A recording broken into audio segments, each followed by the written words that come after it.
Hello. Hello, how are you? Good, thanks. This is Serena from the Joyful Business Club, and today I have a fabulous guest. Of course, all of my guests are fabulous. But in this case, I have the lovely Litsa Barberoglou from Brandivine, and we're going to be talking about effective marketing strategies, and especially for businesses starting out, like sort of spending money on brands and marketing is often something that's really important, but is not their main priority. Is that how you'd summarise it, Litsa? Oh, absolutely. I think a lot of businesses start off maybe as a side hustle, or something's changed in your life. There's been a dramatic change in your life and you decide that you want to start a business, but it's not really, branding isn't really the core driver. It's generally more sales. So people focus on how am I going to get sales, promoting themselves, all of those sorts of things. And it's generally not until the business is sort of a couple of years down the track that they actually start to think about their branding per se. Yeah, and I think I've noticed that both with myself and other startups I have come across. And often what they'll do in the first instance, if they do brand, is they might do it themselves. Like they might get onto a program like Canva or some other programs, and they'll develop their own logo. And in their mind, the logo is it. Well, they might go out to Fiverr and get someone to develop a logo for them. What are the sorts of things that someone should be aware of when they are making their own logo like that? I think for me, the logo is the second step. Yes, it's important that you have something that is a visual representation of your brand, but what most people don't do is actually think about the step before that, which is, what does my brand stand for?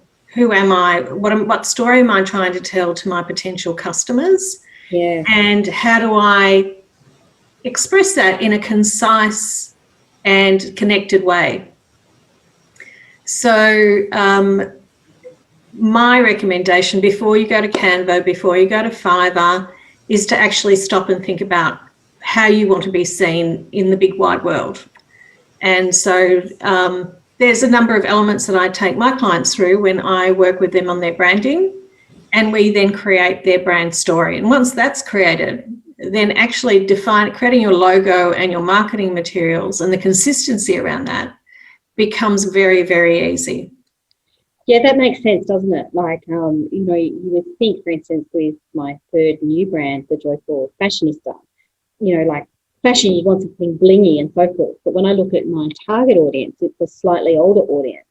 Mm-hmm. So, things that emphasize, the physical appearance, i.e. being, stick thin, isn't really quite right, because I don't resonate with that kind of, image myself, for instance.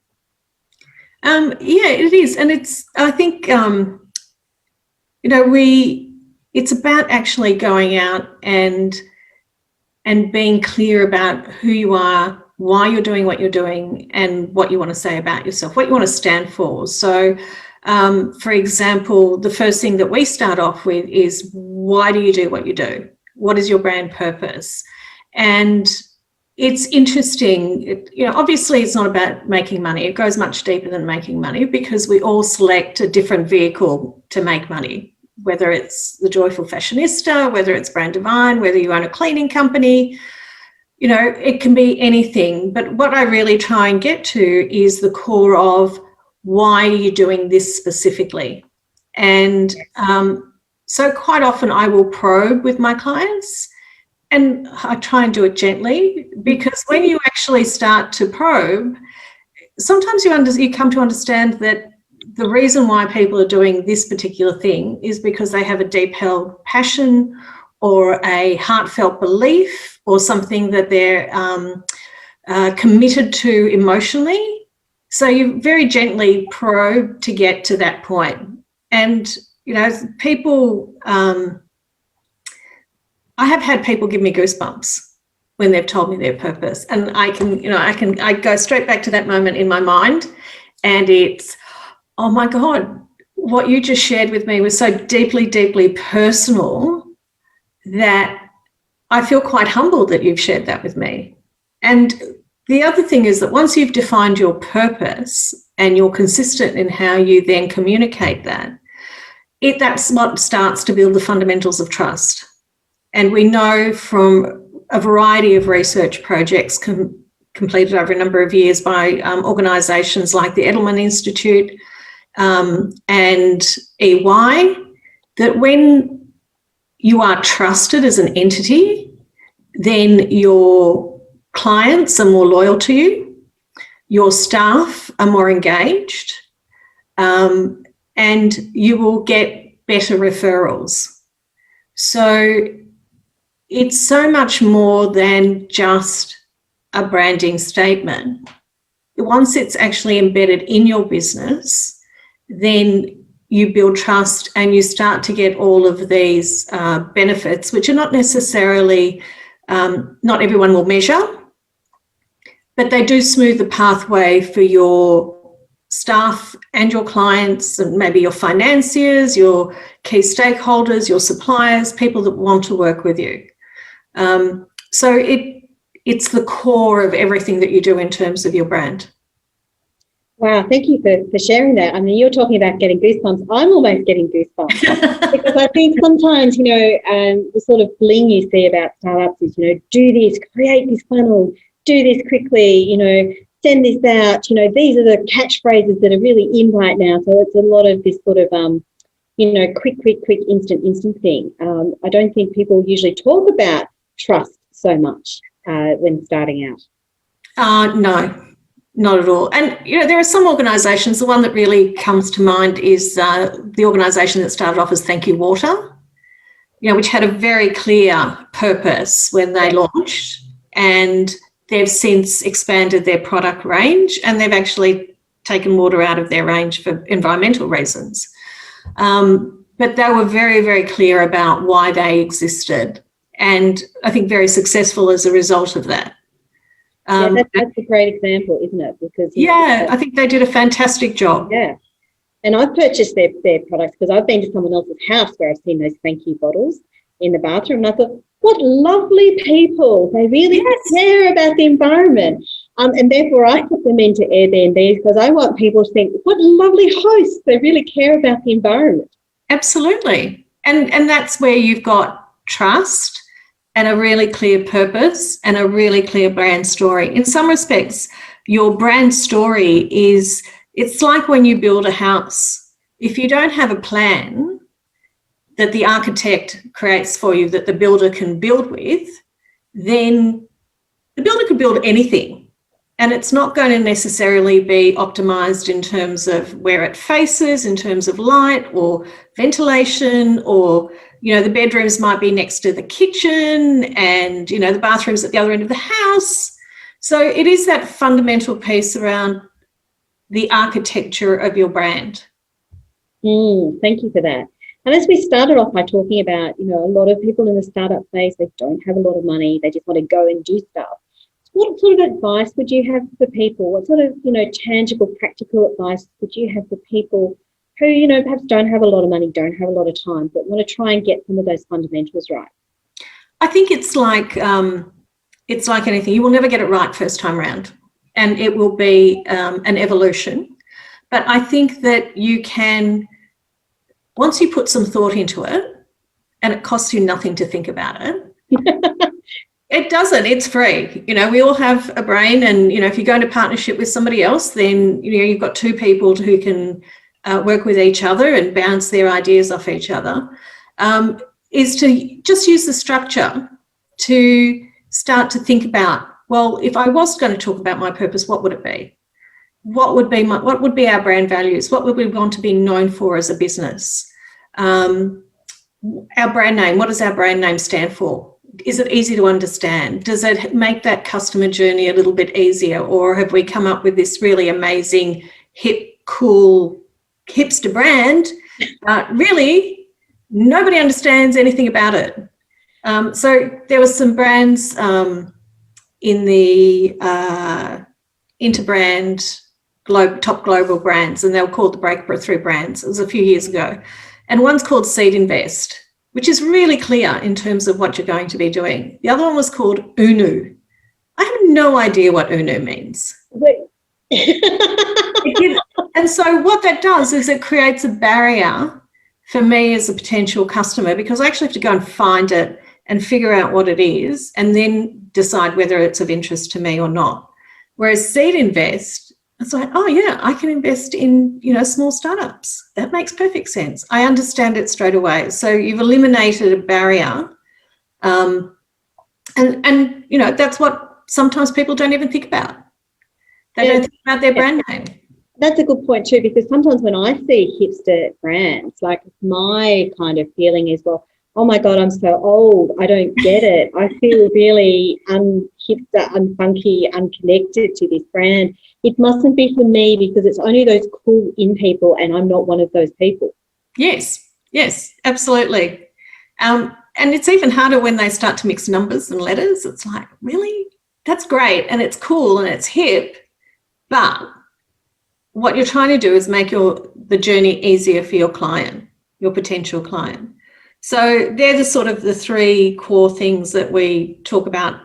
I talk about with my clients as the first three things, and then we get into the greater complexities of what is the brand personality. What is, if I'm coming across this brand as a person, because we do relate to other people, it makes it much easier for a customer to relate to your brand if they can imagine them as a person. So we create a brand personality. And sometimes it will be, if it's a single business owner, a sole business owner, it might be a reflection of who they are as a person. Sometimes it'll be a business owner who is a solopreneur but wants to grow, and then we will modify that accordingly so that it won't be embedded in them as an individual. Then we talk about the brand differentiation strategies. So what is it about your business that is going to protect you from competitive threat? What is it that is going to make you be different, that isn't going to make you susceptible to price being the obvious one? How are you going to differentiate yourself from your competitors? And sometimes, again, I think, as startups, we don't necessarily spend the time looking at our competitors when we do start up, because it seems like a good idea and I've got this little hobby and I want to turn it into a business, and before I know it, I've got a side hustle, but I haven't thought about who else I'm competing with or what I'm doing that's different to what everybody else is doing. And then the last step is the positioning. So we pull all of that together in a positioning statement, and then we pull out the positioning line out of that, or a tagline. But I also like to define that positioning around the 5 senses as well, because in some instances you will have a physical site, maybe not so much anymore, but what does that physical site look like? What does it smell like when you walk in there? What sort of music are you playing? Are there any tactile components that you can add to it? So all of those things, where appropriate, I also like to define for a brand, so that you're creating a sensory experience, not just a virtual experience, if you like. That's really important. I remember a friend in event management said that things like smell are increasingly important. And I guess that makes sense. If you walk into a musty, dusty room, doesn't matter how good the speaker is, you're not going to feel good there.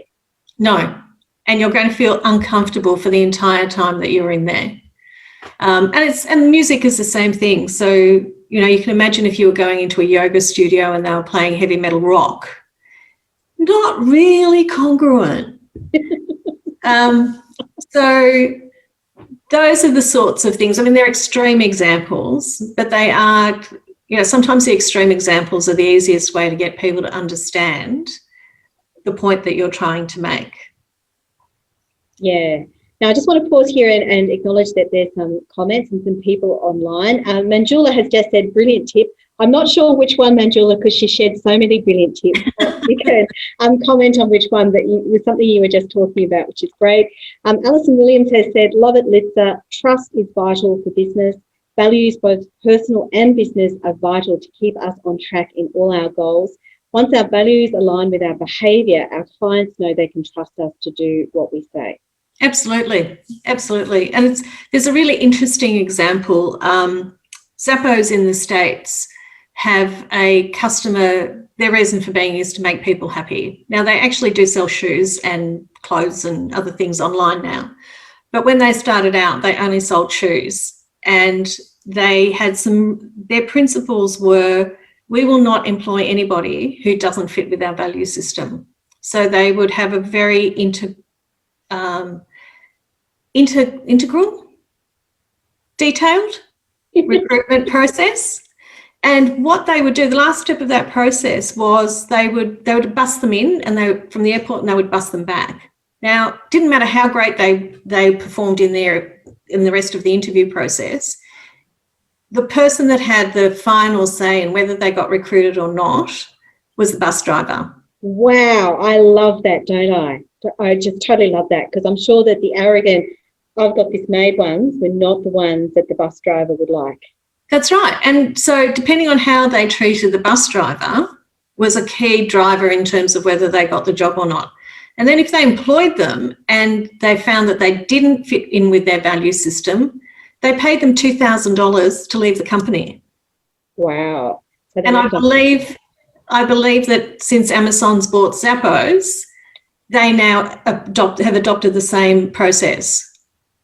That is wonderful. And just to interject here, I've recorded, not yet released, a podcast with the fabulous Ronnie Khan from OzHarvest.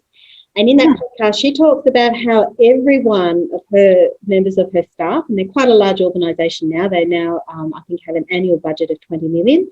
She said every single person she interviews personally before they work with OzHarvest to ensure that they share the same values. And she shared that, she doesn't do the recruiting from the beginning phase. She does the sort of end phase. But she said that recently she interviewed one of the bus drivers who was going to be driving the yellow buses. And he's like, really? Like, I'm a bus driver. Like, I'm just a bus driver.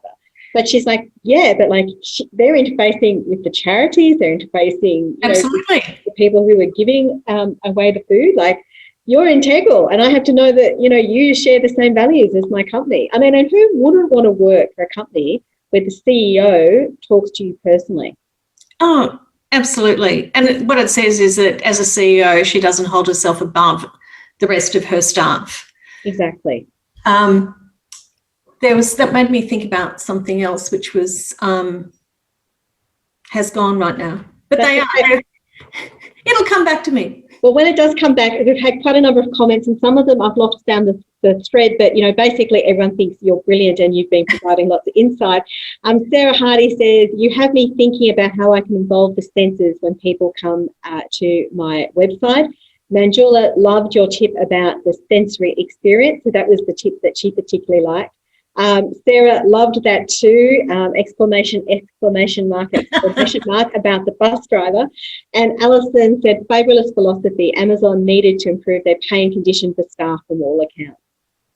Yep. And the other thing I remembered now, is that when you recruit your staff to your brand values, you have less friction in your business.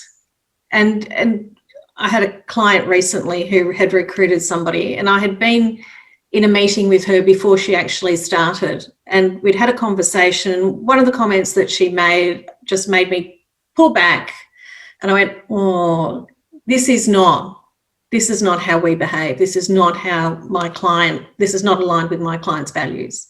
Anyway, she came on board, and I didn't hear from him for a while. And then eventually I sort of, rang him, caught up, had a chat, and he was just so apologetic. He said, I'm so sorry. He said, she's gone. And I said to him, was she a poor cultural fit? And he said, yes. But just from that one comment, and she was a shocker, to be honest, but just from that one comment that she'd made, I understood that was going to be a problem. And in fact, he had a number of his staff come to him and say, if this is how you want to run your business, we don't want to work here anymore, we're going to resign. And that's the impact that having a poor value fit in terms of your employees, particularly in a key role, can have for your business. I never thought that when we were going to be talking about branding and marketing, we would talk about this, but this is so fundamental. And what I see a trend of, and particularly across government departments where their budget is being slashed, is that the focus is now becoming more and more on outcomes rather than values. And I find this deeply problematic for a number of reasons. Because when you're talking about outcomes, like then people, are almost going to kill their grandmother to get ahead to make that outcome. But you don't understand the full damage they're doing behind the scenes if they're not with value. No. And they're damaging the staff that work for them. They're becoming disenfranchised. And when you're disenfranchised, you're not going to work at your optimal. You're not going to give 120%. And it actually does damage people psychologically as well, which is one of the things that we, really don't talk about. Yeah, exactly. And, the amount of sick leaves due to stress, the amount of people who will leave for bullying situations or other situations, it's a very negative situation when you're in a toxic environment. And as you pointed out, the amount of customers you will lose because of these things. So as Sarah Hardy's noticed, recruiting for fit is just so important. And it can be really hard for senior management to not really realise what's going on in their company. Luckily, this was a very smaller business and everyone was on site.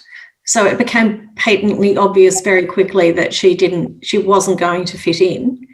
But he was actually quite distressed because it really was not aligned with his personal values, how he treats his staff or how he values his staff. So she didn't last very long.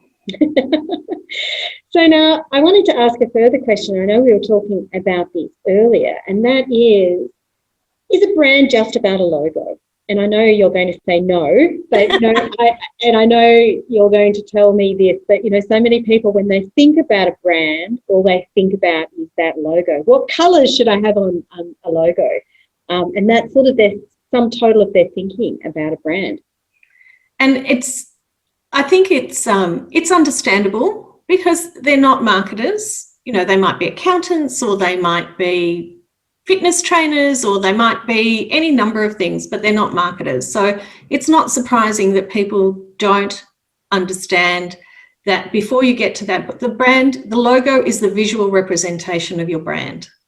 But if you haven't defined your brand, then how can you get the optimal visual presentation of it?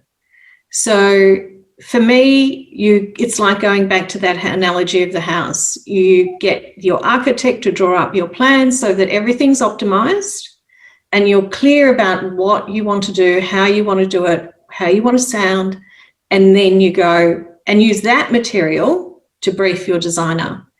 And when you give your designer a document like that, you will see that the process of what they actually create for you is so aligned with what you want and how you want to look and sound that it will feel seamless. Because it must be a lot of guesswork for brand designers to try and work out, so what is it you're selling? What are your values? Like, I guess you can draw any number of pretty pictures, and a lot of the cheaper sort of online space people, they'll do that. Oh, yeah, just a name and just a pretty picture. I had an early one done for me for when I was Miss Frugalist from Fiverr, and it was just, pretty much, dollar signs and that sort of stuff. It didn't really say much. But also, it didn't really grab people either because it didn't say much. And it's hard because you're not allowing, if you're not briefing them properly, then you're not allowing them to showcase their skill set. And it's something that we recently did a brand story for a client of mine. And she said, well, what can I add these bits of it into my brand style guide? And I went, no. What you do is you take this document, and when you're briefing a designer or your website people or social media people, this is what you give them. This is your plan. This is your brand. This is how you want to look, sound, feel, think, And that's what they have to work to. That's what they have to deliver. And if it's incongruent with that, or if there's a disconnect at one point, then you're not going to maximize the value of your brand, and you're not going to maximize the opportunity to build trust. So we just have a comment from Lib Brewer from Lib Creative, who designed the logo for the Joyful Business Club and also for the Joyful Fashionista. And we were talking a bit about you, Lib, earlier in terms of, it was a little bit of an effort to get the branding right for Fashionista, but so worth it. And Lib said, agree 100%, so important to get guidance from a marketing expert and have a plan before you even think about a logo. And I should add too that Lib asked me a lot of questions too about, my values and mission and the sorts of look that I wanted before we even started the designing phase, and really involved in, listening and refining to take things further. And that is what a good brand and marketing expert will do, I believe. And a good designer will ask you the questions. So the person that, and not to disparage the people, anyone that works in a freelance capacity, but sometimes if you're looking for a really low-cost solution, what they will give you is a template solution. Yeah. They won't actually design a logo that fits your brand. So your logo is an investment, and I'm not suggesting that you go out and spend, thousands and thousands of dollars on your logo as soon as you open your doors. But as your business grows and you are looking to be more consistent in your branding, then that's where a great designer will add enormous value to your business. Yeah, I hear you. And I want to ask another question, which is about rebranding. As you mentioned at the outset, like, people often start their business for many reasons. Particularly with women, it might have been a side hustle that before they know it has become a business. And they've sort of had this logo from earlier on, but now their business has gone and done different things. An example that springs to mind is the lovely Bet Casillo, who started off making soy candles. She now does a lot of spiritual retreats with her mum and is increasingly moving into the business coaching and mentoring space. So that's been quite a shift in terms of what she thought she'd be doing. She still does sell candles. And I guess a lot of businesses do shift. And so how important is rebranding? Like, when should someone rebrand, and what are the sorts of things that people should really take into account when rebranding? Well, I think there's two aspects to that. If we're talking about that specific set of circumstances that you just described, then it's almost a new brand. If we're talking about a business that's been in existence and is simply evolving, then it really comes down to, at what point do you think that your visual branding is no longer reflecting your brand, or it's not, it doesn't do your brand justice. So to give you one example, I have a client who has a brand who I have suggested to him that we rebrand, and from a rebrand in an evolutionary sense, not a revolutionary sense. Now, he's very, very emotionally connected to that brand, and he said no. So he's recently brought on a senior person who's gone, I don't like the corporate brochure. And I said, oh, interesting feedback. Why don't you like it? It doesn't look very 2021.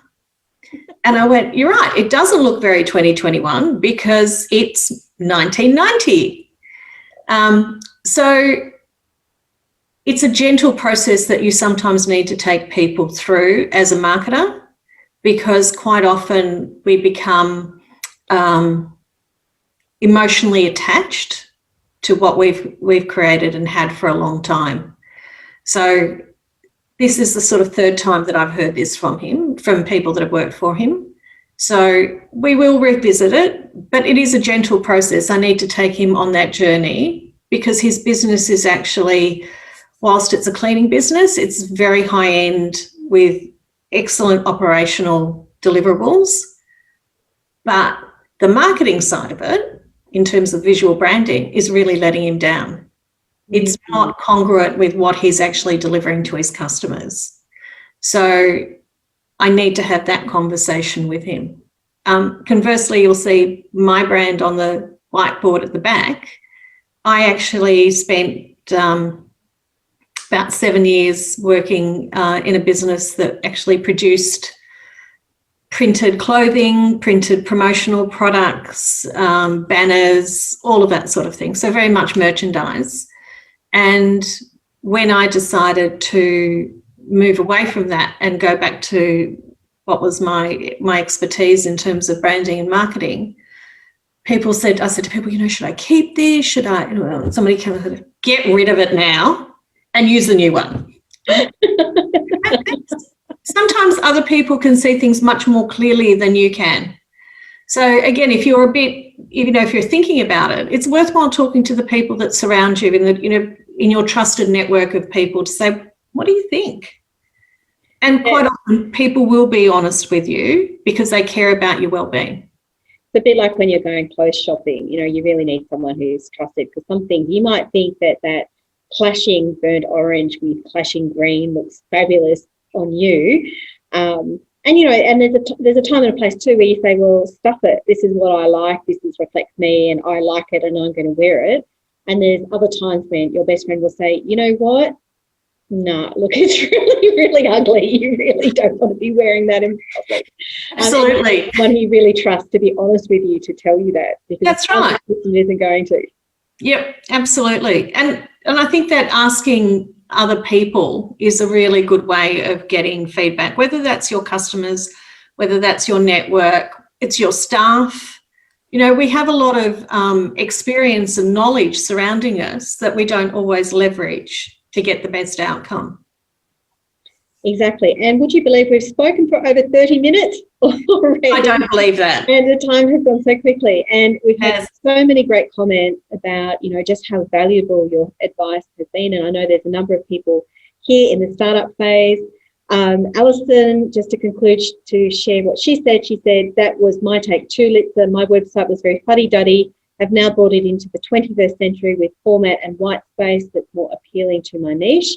And our mutual friend Jackie Owen did that, and just to shout out that Jackie did a fabulous job on Alison's website, and great. recommends her.